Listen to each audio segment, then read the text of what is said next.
सुप्रभात विद्यार्थियों, 9वीं कक्षा में आप सभी का हार्दिक अभिनंदन है।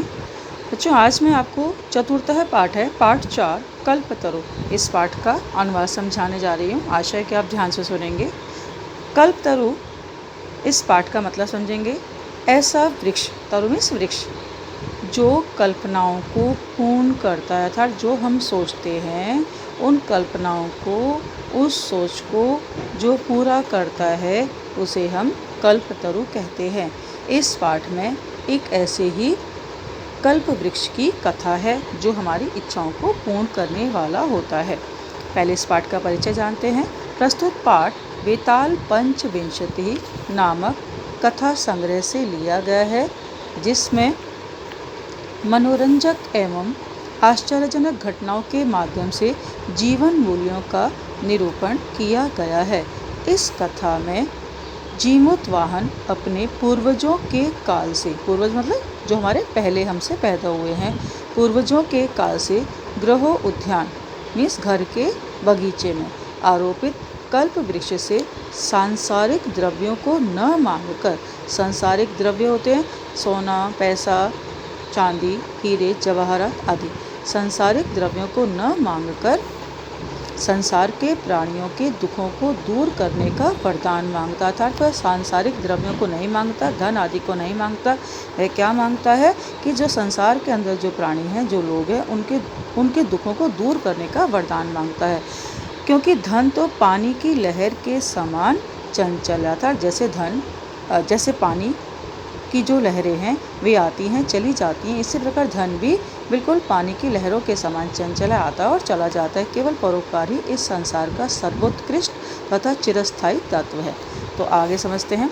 अस्ति हिमवान नाम सर्वरत्न भूमि नगेंद्र। देखो, सबसे पहले सुनेंगे, जब पंक्ति के शुरू में अस्ति आता है तब वह अस्ति शब्द था अर्थ को दर्शाता है। अस्ति मीन्स है होता है, तो लेकिन इसका अर्थ जो वो है नहीं लगता, था अर्थ लगता है, क्योंकि हमारी पंक्ति के शुरू में आया है। तो सुनेंगे। सर्व रत्न भूमि नगेंद्र, सभी रत्नों की भूमि स्वरूप हिमवान, हिमालय नामक नगेंद्र, नग प्लस इंद्र, पर्वतों का राजा था। अर्थात सभी रत्नों की भूमि स्वरूप हिमालय नामक पर्वतों का राजा था। तस्य सानुः ऊपरी, उसकी चोटी के ऊपर, सानुः होते चोटी, सानुः प्लस ऊपरी, उसकी चोटी के ऊपर कंच, क्रिया बाद में जाएगी, ठीक है। कंचनपुर नामक नगर विभाति सुशोभित है। समझेंगे दोबारा। तस्य सानुः ऊपरी विभाति कंचनपुर नाम नगरम, उसकी चोटी के ऊपर कंचनपुर नामक नगर सुशोभित है। तत्र वहाँ जीमूत केतुः प्लस इति, संधि विच्छेद समझेंगे। जीमूत केतुः, र विसर्ग का हुआ है वो, ठीक है। जीमूत केतुः प्लस इति श्रीमान विद्याधरपति वसति स्म। वहाँ जीमूत केतु इति मीन्स नामक, वहाँ जीमूत केतु नामक विद्वानों का स्वामी अर्थात विद्वानों का विद्वान रहते थे। तस्य गृहो उद्याने, देखो समझेंगे, जो स्म जो था अर्थ को दर्शाता, आपको बता रखा है पहले 8th क्लास में मैंने।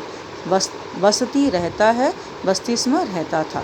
तस्य गृहो उद्याने, उसके घर के बगीचे में कुल क्रमागतः, कुल क्रम से आया हुआ था, कुल परंपरा से आया हुआ कल्पतरु, कल्पवृक्ष स्थित था।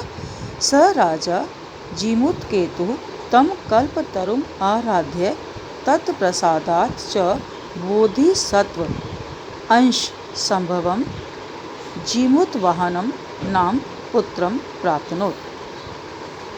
उस राजा जीमूत केतु ने, स राजा जीमूत केतु, ये जो जीमूत केतु जो कि विद्वानों का भी विद्वान था, उस राजा जीमूत केतु ने तम कल्पतरुम आराध्य, तम मीन्स उस कल्पतरु की आराधना करके, आराध्य ल्य प्रत्यय में, उस राजा जीमूत केतु ने उस कल्पतरु की आराधना करके तत्प्रसादात, उसकी कृपा से, किसकी कृपा से, उस कल्पतरु की कृपा से, ठीक है।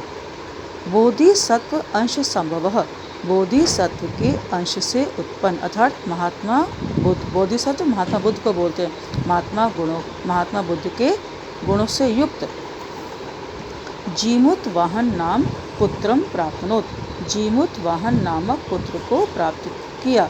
स वह महान दानवीर, वह कैसा था वो जो जीमूतवाहन था। अभी पहले बात चल रही थी जीमूत केतु की, अब उसके पुत्र की बात चल रही है। जीमूतवाहन नामक पुत्र प्राप्त किया, प्राप्तनोत प्राप्त किया, प्र प्लस आप, प्रउपसर्ग आप धातु। वह पुत्र कैसा था?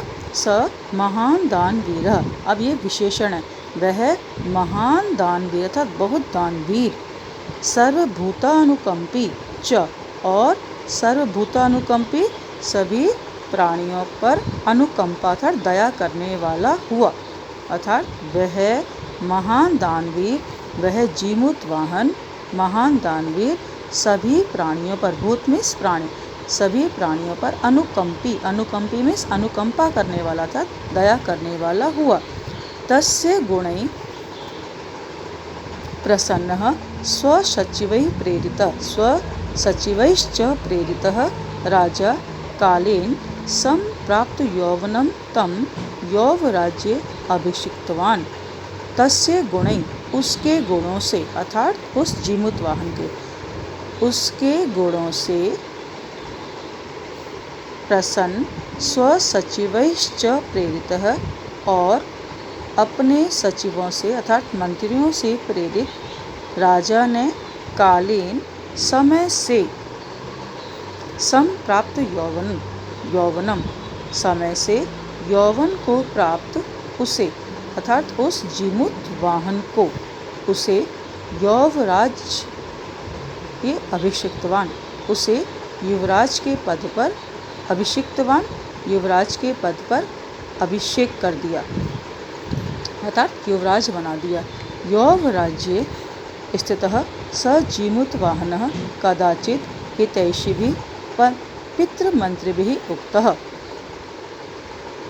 यौवराज्य युवराज के पद पर स्थित हुआ उस जीमूतवाहन ने कदाचित एक बार हितैषिभिः जो उसका हित करने वाले थे, पितृमंत्रिभिः, और हम इसको ब्रैकेट में और लिखेंगे, एक बार हित चाहने वाले और पिता के मंत्रियों ने कहा। दोबारा समझेंगे इस लाइन को।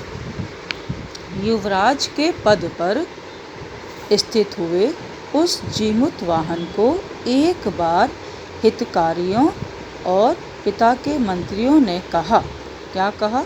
युवराज यो अयम, संधि विच्छेदक का यह प्लस अयम, विसर्ग का और है यहाँ पर जो यो अयम, जो यह सर्व कामदः सभी कामनाओं को देने वाला था, पूर्ण करने वाला, कल्पतरु कल्प वृक्ष, तवो उद्याने, तव प्लस उद्याने तुम्हारे बगीचे में, तिष्ठति मीन्स है, स ए तिष्ठति मीन्स उपस्थित है, स वह, तव तुम्हारा, सदा पूज्य वह तुम्हारे द्वारा सदा पूजनीय है, अर्थात तुम्हें उसकी पूजा करनी चाहिए। अस्मिन् अनुकूले स्थिते, इसके अनुकूल होने पर, स्थित मीन्स होने पर, उसके अनुकूल होने पर, अर्थात उस यदि वो हमारे पक्ष में है।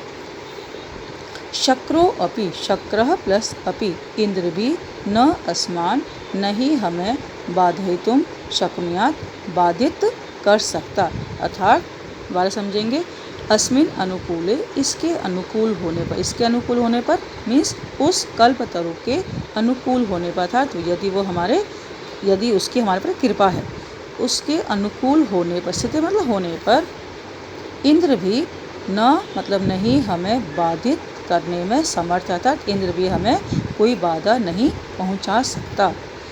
आकर्ण्य एतत् जीमूतवाहन अंतः